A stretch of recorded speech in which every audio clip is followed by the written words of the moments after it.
Las emociones le dan color a nuestra vida. Determinan quiénes nos gustan y quiénes no. Las emociones son la clave para nuestro fuero íntimo. Influyen en nuestro comportamiento.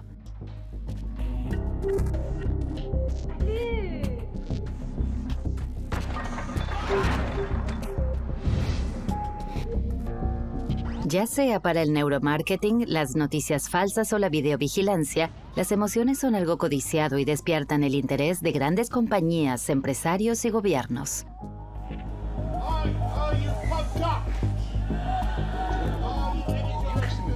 Decodificadas, creadas artificialmente o maltratadas a propósito, nuestras emociones se pueden manipular.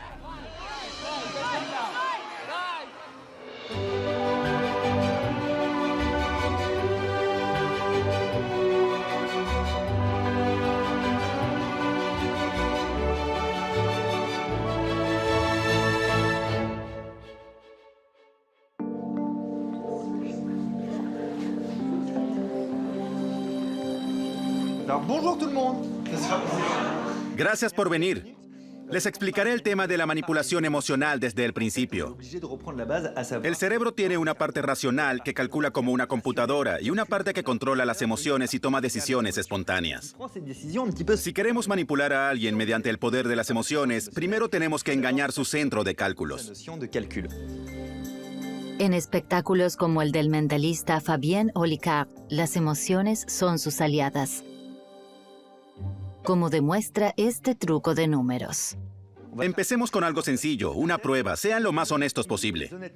Piensen todos en un número de 3 cifras y díganlo espontáneamente en voz alta en la sala. Para entrenar sus emociones, fijo un marco amplio. Deben pensar un número cualquiera de 3 cifras. Entonces introduzco una restricción. Las 3 cifras deben ser iguales e impares. Eso desencadena emociones fuertes. Su pensamiento se interrumpe. Dígame sus números. 1, 2, 3. Gracias.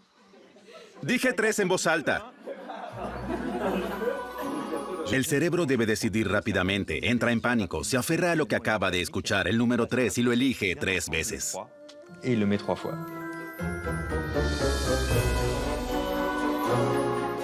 El truco pone nuestro cerebro bajo presión y así distorsiona nuestra decisión. Esta técnica de manipulación se usa a menudo en los trucos de magia.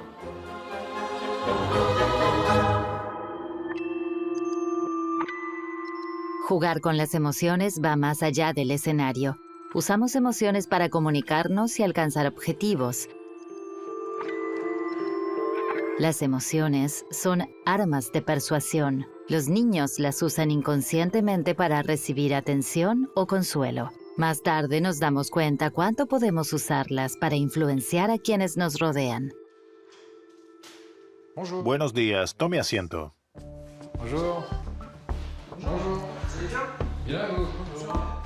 Los investigadores de psicología experimental muestran cómo en pocos minutos se puede lograr que la gente se sienta insegura.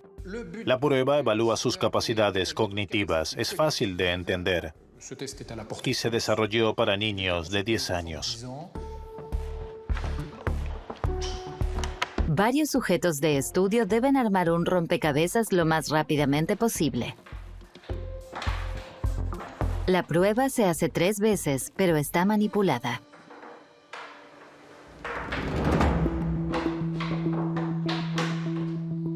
Los candidatos de la derecha arman al rompecabezas rápido porque su rompecabezas es sencillo. Los candidatos de la izquierda recibieron un rompecabezas imposible de resolver. ¡Estupendo! ¡Lo logró! Es frustrante. ¿No le sale? No lo logró. En la segunda vuelta puede hacerlo mejor.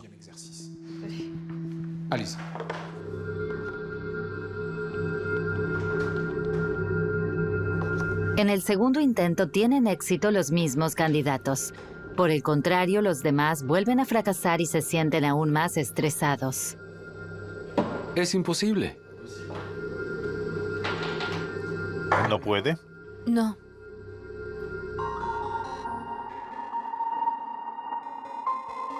Esas reacciones no sorprenden al psicólogo Benjamin Lubzinski.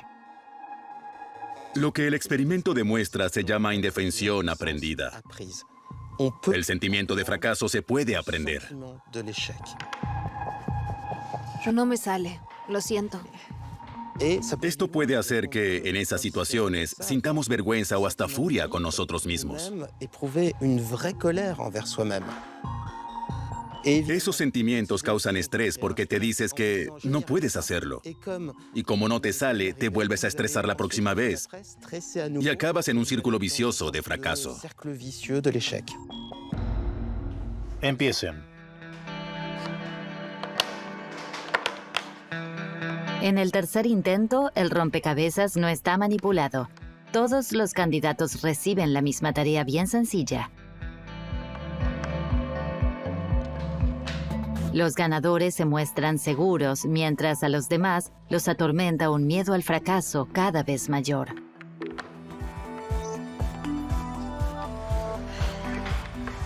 El experimento ha terminado. Revelaré lo que pasó.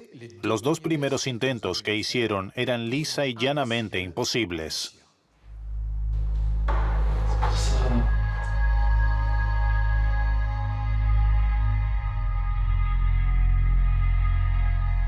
Vieron que en menos de 5 minutos se sintieron tontos y perdieron la confianza porque sus emociones los abrumaron.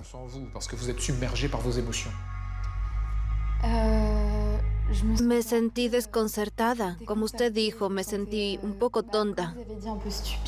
Se sintió humillada. Frustrada. Impotente. Uno deja de creer en sí mismo. Esa indefensión aprendida se parece a una depresión express. En vez de hacer lo que hay que hacer, te estresas tanto que te paralizas y estás tan abatido que casi no puedes sumar 2 más 2. Es como un mini burnout de corta duración.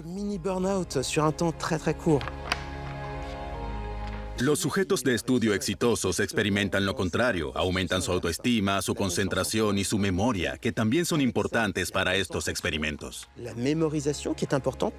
Esto va de la mano de un sentimiento general de confianza en uno mismo, que aumenta con cada ronda y posibilita el éxito.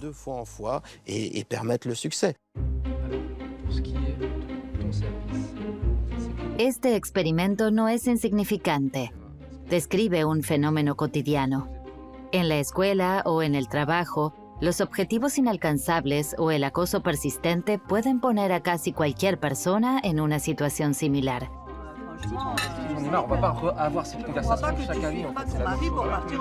En muchas situaciones, las emociones nos dominan.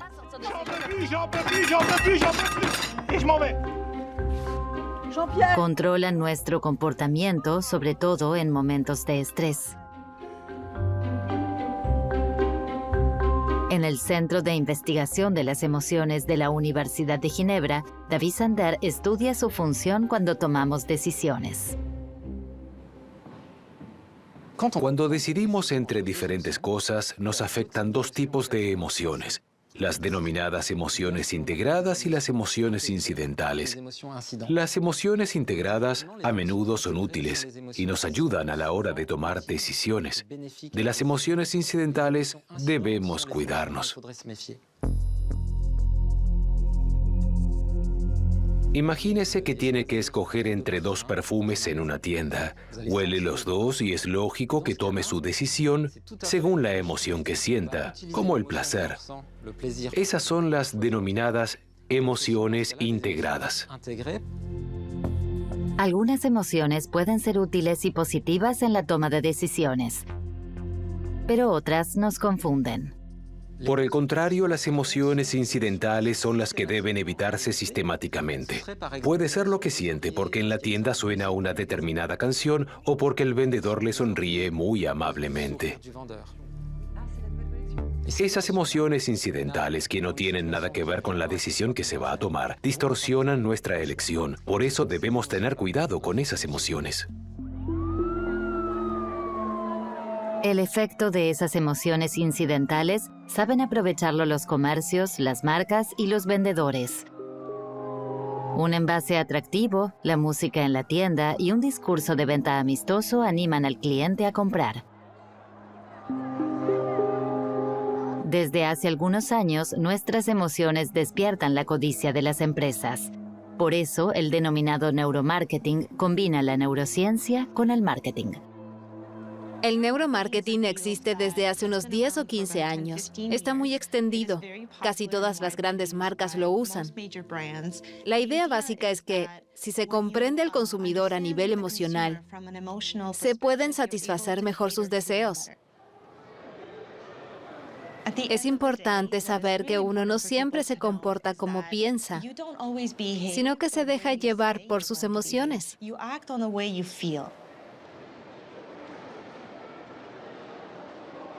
Diana Lucacci es especialista en neuromarketing.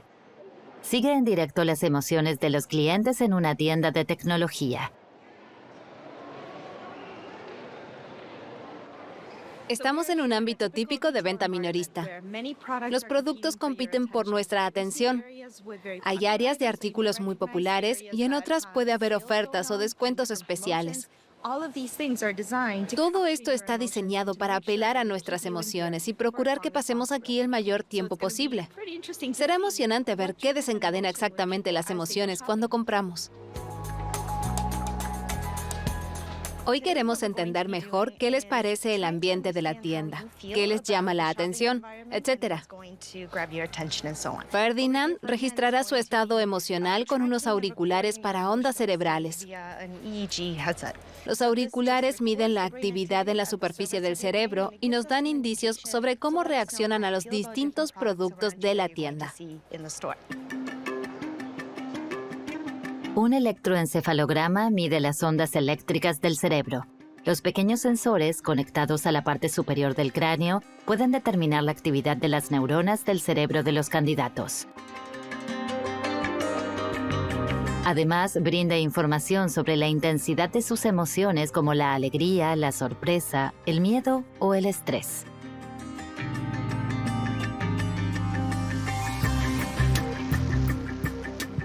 Además de las emociones principales, como el miedo y el placer, también medimos emociones más finas, como la motivación, la carga cognitiva y otras directamente relacionadas con el comportamiento. También se observa la conducta en la tienda de la candidata. Después de unos cuantos estantes, algo parece llamar su atención.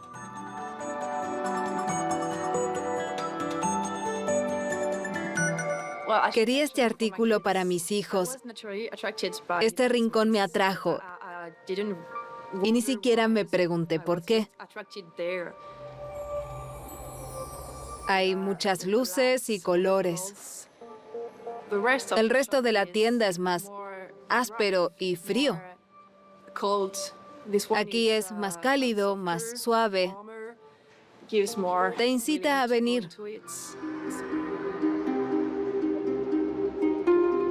El experimento demuestra que el entorno afectó emocionalmente la conducta de compra de la persona. Estos éxitos de ventas convierten el neuromarketing en una importante herramienta de las grandes empresas.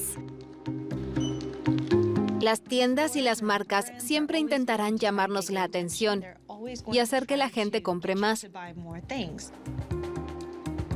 Si un espacio comercial está realmente bien hecho, es agradable.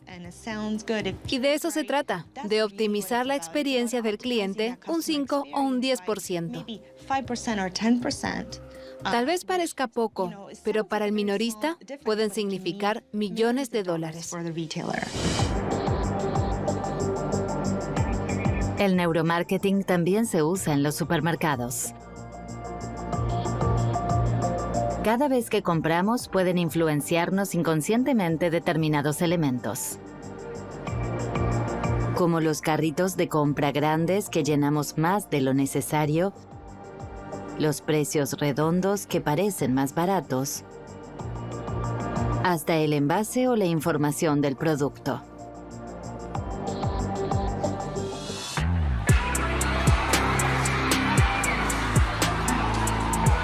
Determinadas decisiones las tomamos contra nuestro entendimiento. Como demuestran las denominadas compras impulsivas, las emociones se manipulan de modo tal que decidimos sin pensar. En nuestra moderna sociedad de consumo, las empresas internacionales usan métodos científicos. Así pueden registrar nuestras emociones sin que nos demos cuenta.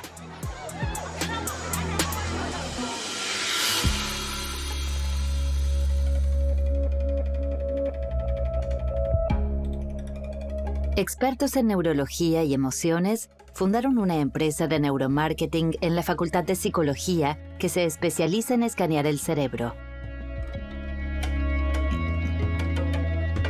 Casi 50,000 personas revelaron sus emociones. Una lucrativa ventaja para las empresas que practican un marketing enfocado para estimular el consumo de sus productos.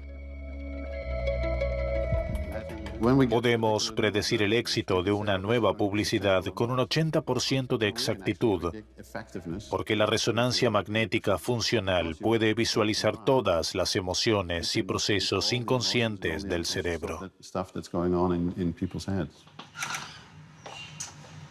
Francia y algunos otros países europeos solo permiten la resonancia magnética funcional con fines médicos. Esto no impide que las grandes empresas hagan estos experimentos en el país vecino. Aunque pocos lo admiten, muchas empresas usan este método. Con la resonancia magnética funcional podemos medir la actividad cerebral en detalle con diferencia de pocos milímetros. Las neuronas activadas provocan mayor irrigación sanguínea en algunas áreas del cerebro. De este modo podemos mapear todos los procesos del cerebro.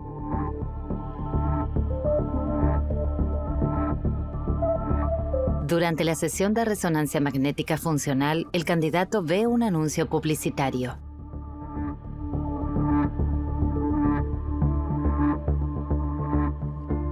Estamos al principio del experimento y mostramos a los sujetos de estudio los anuncios que analizamos. Usamos una línea de tiempo para analizar cómo reaccionaron ante lo que vieron. Los expertos combinan los análisis cerebrales de decenas de personas para evaluar qué anuncios son más eficaces. Hay una especie de receta. Primero se trabaja con el miedo y las emociones negativas. Después se presenta la solución y aparecen las emociones positivas. Al final se activan las emociones más positivas. Así suelen funcionar los anuncios eficaces. Problema, solución, valor añadido. El secreto es filtrar nuestras emociones positivas y después nuestras emociones negativas. Las emociones se basan en redes neuronales. El cerebro no miente. Una mirada al subconsciente puede predecir el comportamiento. Según los análisis de resonancia magnética, las ventas aumentan un 16, 20 y a veces hasta un 30%.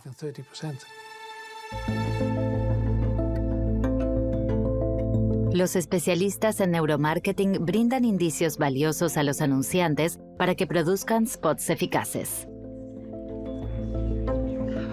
Hay muchos trucos dramatúrgicos que se usan desde hace mucho tiempo. Quienes hacen teatro conocen desde hace miles de años el efecto del miedo y la esperanza en el público. Alexis Michalik es actor y director, conoce el teatro y el cine. Sabe que lo importante es jugar con las emociones. Hay todo un arsenal de métodos para desencadenar determinados sentimientos en el público. La cuestión es cómo se quieren evocar exactamente esas emociones. La respuesta es mediante la compasión. El público solo se conmueve cuando siente empatía por los personajes. Si generamos empatía por nuestros héroes y después les pasa algo malo, nos entristecemos con ellos. Cuando les ocurre algo estupendo, nos alegramos por ellos.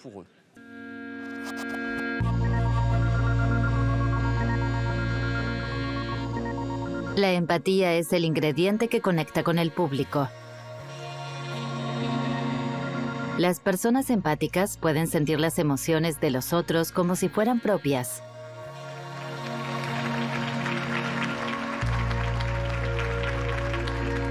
Por eso, cada vez más a menudo se miden las emociones del público también en el teatro o el cine.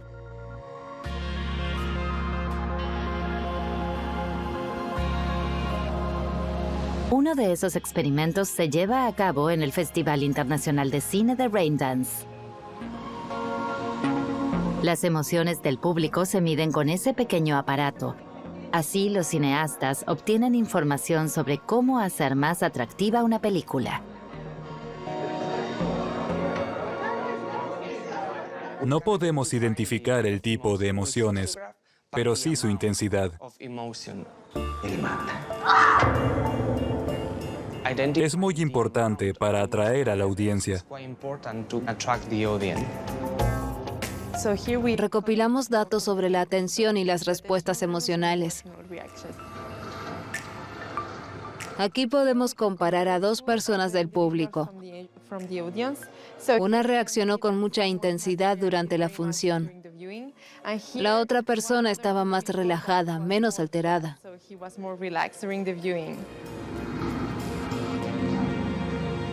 Podemos averiguar el impacto de la película y cuáles son los personajes que más gustan al público, qué escenas son mejores para la publicidad y también qué deberíamos editar para que la historia sea más eficaz y que el espectador se sumerja en ella. Esto me permite predecir la reacción de la gente ante la película. Todas las películas analizadas ganan premios.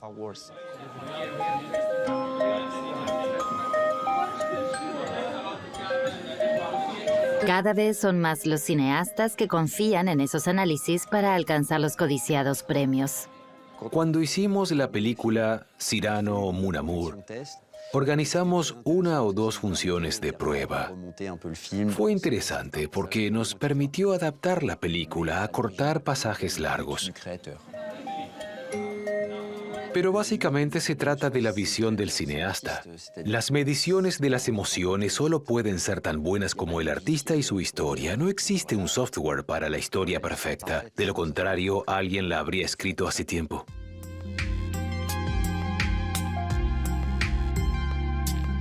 La manipulación de las emociones también sirve para fines loables, como alegrarnos o sorprendernos.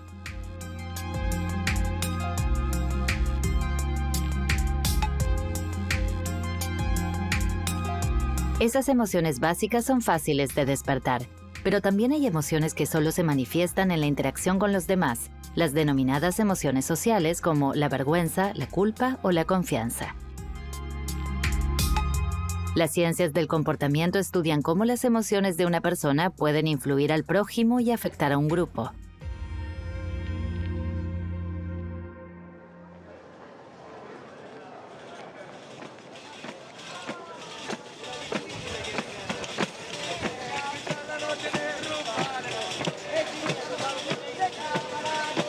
En el sur de Italia se estudian las emociones sociales durante un festival de música. Por medio de juegos de azar y confianza, los científicos ponen a prueba teorías difíciles de verificar en el laboratorio.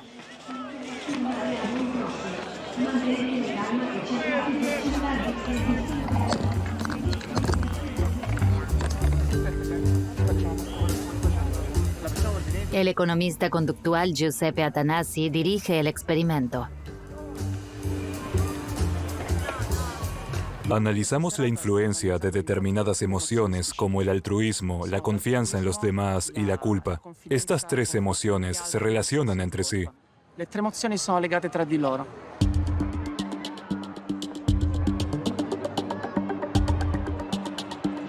El festival recibe miles de visitantes, por lo que ofrece condiciones ideales para el estudio. En cada partida, dos personas que no se conocen juegan por un pequeño premio.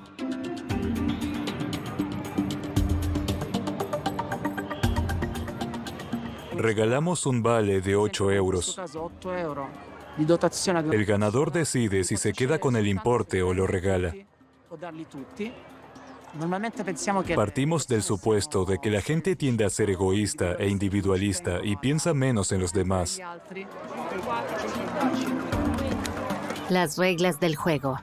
Con los ojos cerrados, los participantes sacan una bola de uno de esos vasos. La blanca gana, la naranja pierde. El contrincante gana cuando el otro pierde. El jugador que ha de sacar elige de qué vaso hacerlo. Como cada vaso contiene más o menos bolas blancas, él mismo determina así sus posibilidades de ganar a la vez que la equidad del juego.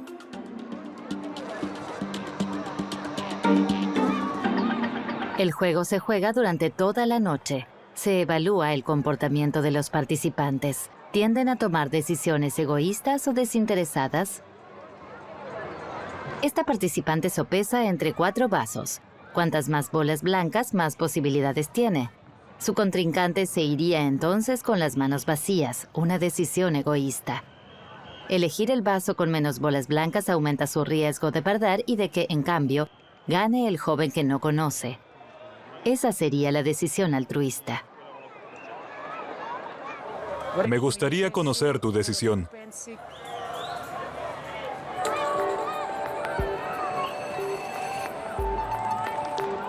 Tomó la decisión egoísta para aumentar sus posibilidades de ganar.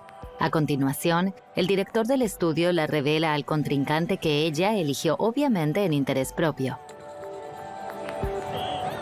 ora lo sto Le envío el mensaje. ricevendo.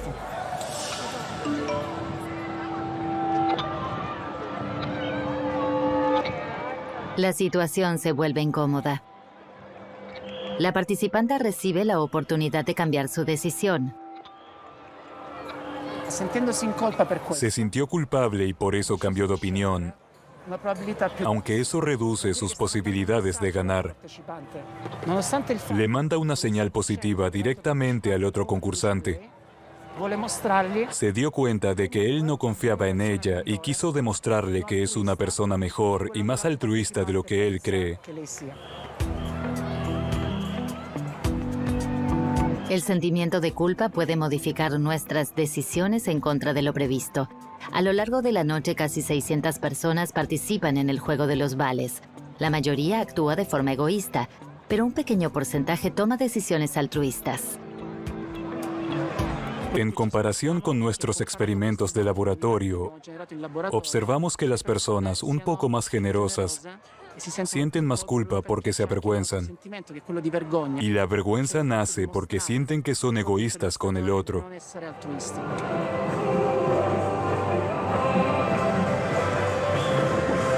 La proporción de decisiones altruistas o desinteresadas sorprende a los investigadores.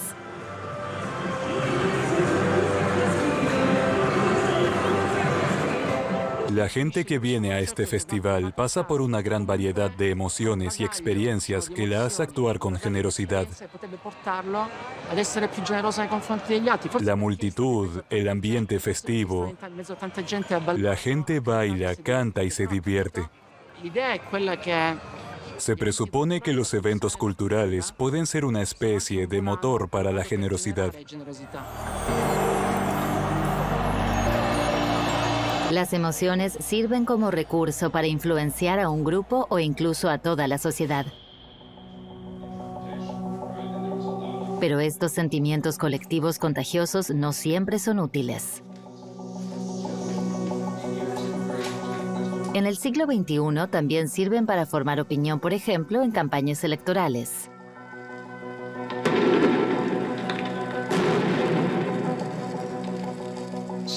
Las elecciones y el decidirse por un candidato es algo puramente emocional. Claro que también votamos según criterios e ideas, pero nunca porque hayamos analizado un programa electoral completo. Las personas no son tan racionales, somos seres bastante irracionales. El que además aprovecha los puntos débiles del cerebro, quien domina mejor la psicología, gana, así de simple.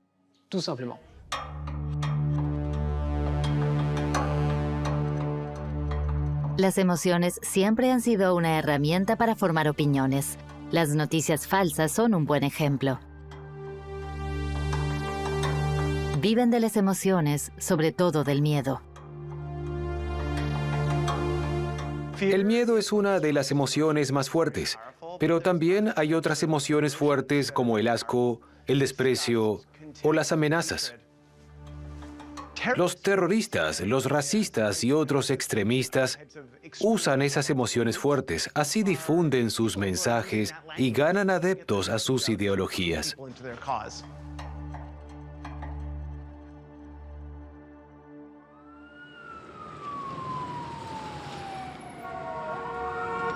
Jay Van Bavel y su equipo siguen un enfoque neurocientífico social.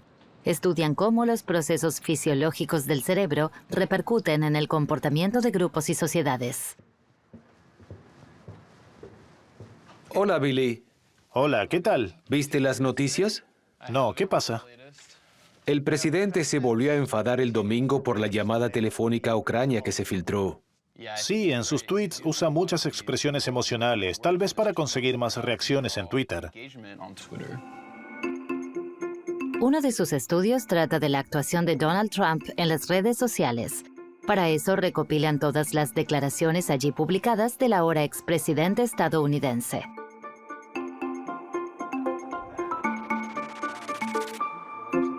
Después, revisan los textos en busca de un vocabulario emocional determinado. Para eso, se puede tomar un diccionario donde hay miles de palabras que se suelen emplear para expresar emociones. Palabras como terrorismo, matar, atacar o víctima pueden desencadenar la excitación emocional en las personas. En este diccionario científico se recogen más de 3.000 palabras de carga emocional.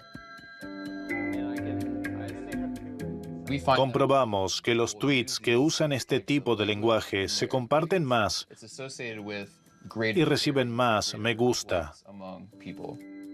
En promedio, vemos que los tweets con lenguaje emocional se comparten un 20% más.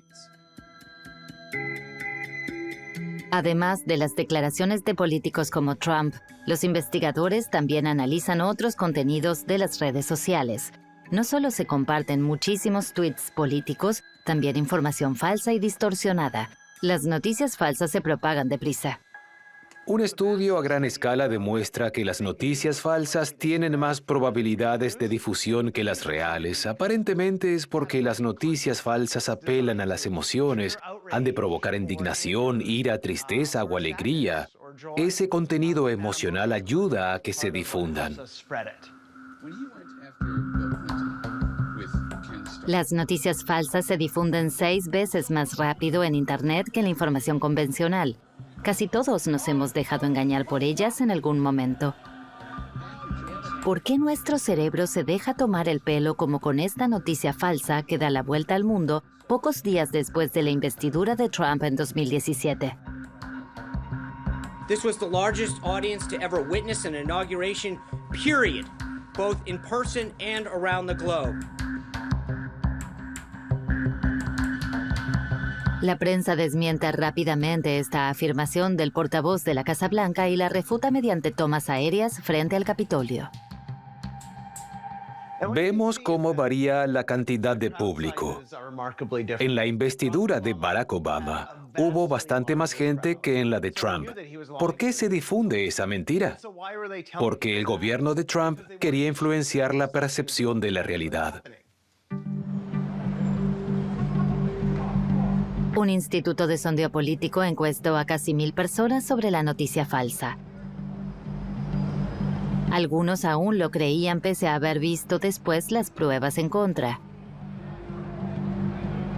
Cuando los politólogos compararon la multitud de Trump con la de Obama, descubrieron que para el 15% de los seguidores de Trump, la pequeña multitud era más grande. Decían que había mucha más gente en la de Trump, lo que sugiere que los que votaron a Trump creen cosas que no coinciden con la realidad.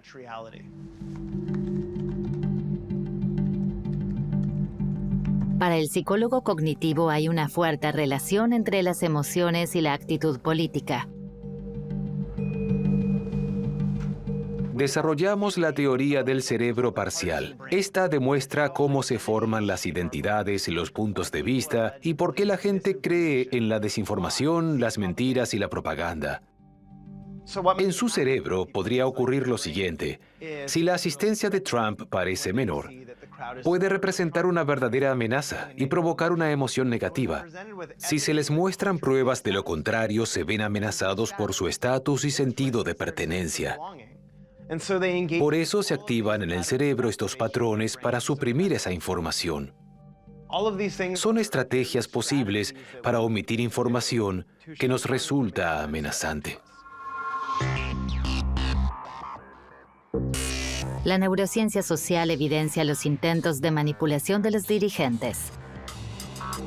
Ya sea Donald Trump en Estados Unidos o Boris Johnson en el Reino Unido, ambos se beneficiaron de campañas de noticias falsas a gran escala que se compartieron millones de veces en Internet.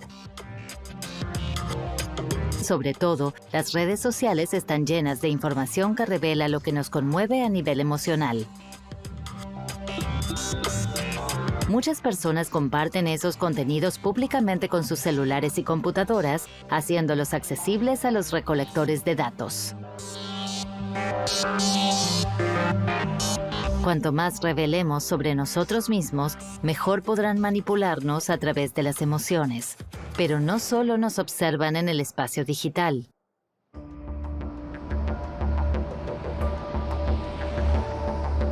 Cada vez se usa más la videovigilancia en lugares públicos, y aquí también exponemos las emociones.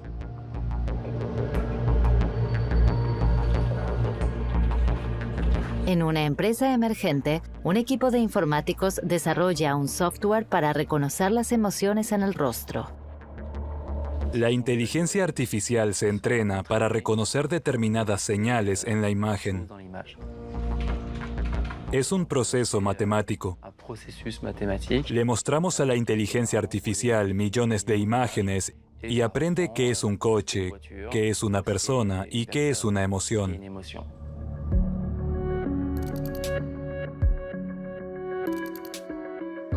Ahora fingimos 3 emociones y probamos el software. ¿Puede intentar sonreír, por favor? Muy bien. Aquí vemos todas las oscilaciones de la interfaz. Son estos pequeños campos que aparecen con cada emoción. Bueno, ahora enfadada, por favor. Perfecto. Cambió directamente. Podemos repetirlo con todas las emociones, ya sea alegría, sorpresa, asco o miedo. El software capta cientos de expresiones mínimas para identificar las emociones con fines específicos. El reconocimiento de emociones se utiliza de diferente manera, por ejemplo, según el país. Se puede usar para controlar el bienestar y averiguar en qué regiones la gente está de buen humor y dónde está más malhumorada, y así tratar de equilibrarlo. Así, por ejemplo, podrían reemplazarse los sondeos que preguntan sobre satisfacción. Se puede saber directamente si un medio de transporte público satisface a los ciudadanos, si una plaza, un café, un barrio les parece agradable. Esa es la visión que tenemos sobre la aplicación del software en las ciudades. También hay posibilidades de uso en el ámbito interpersonal. Se podría usar en entrevistas de trabajo, por ejemplo. Se pueden analizar las emociones durante las respuestas, por supuesto, pero también se podría dar la información al candidato para que mejore su comportamiento en la entrevista y sepa con qué temas se siente cómodo o incómodo, para que pueda trabajar en su desempeño en las entrevistas laborales o en entrevistas en general. La tecnología plantea la cuestión ética. ¿Queremos ser emocionalmente transparentes en nuestra vida cotidiana? El avance tecnológico genera inquietud. Expertos como Romain Bouvet quieren usarla de todos modos, pero con ciertas condiciones. Se puede usar el reconocimiento de emociones en los aeropuertos. ¿Por qué no? Si pueden reconocer las emociones o prever emociones negativas, se puede intervenir en caso de peligro. en áreas de seguridad como las centrales nucleares o la aviación. ¿Por qué no? En el aeropuerto estamos al tanto de ello, pero en la calle no. Afuera, sin permiso, es sumamente problemático.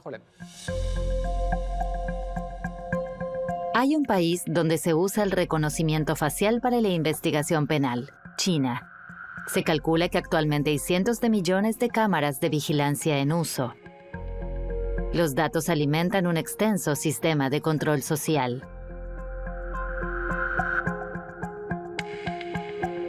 Hay muchas esperanzas depositadas en la tecnología de reconocimiento de nuestras emociones. Promete mejorar las condiciones de aprendizaje y trabajo, detectar trastornos mentales y simplificar nuestra convivencia. El uso que hagamos de la tecnología depende de cómo definamos las emociones como parte de nosotros. Nuestros sentimientos son íntimos. Es normal comunicarse con emociones. Cuando me enfado, mi interlocutor reacciona y adapta su comportamiento. Transmitimos sentimientos, los compartimos cuando queremos. Pero el seguimiento permanente de nuestras emociones es una forma de violación de nuestra psique. Es peligroso porque se trata de un límite que no hay que cruzar. En todas las formas de interacción humana, nos influimos mutuamente mediante las emociones. Pero hoy el progreso tecnológico nos brinda herramientas poderosas y peligrosas.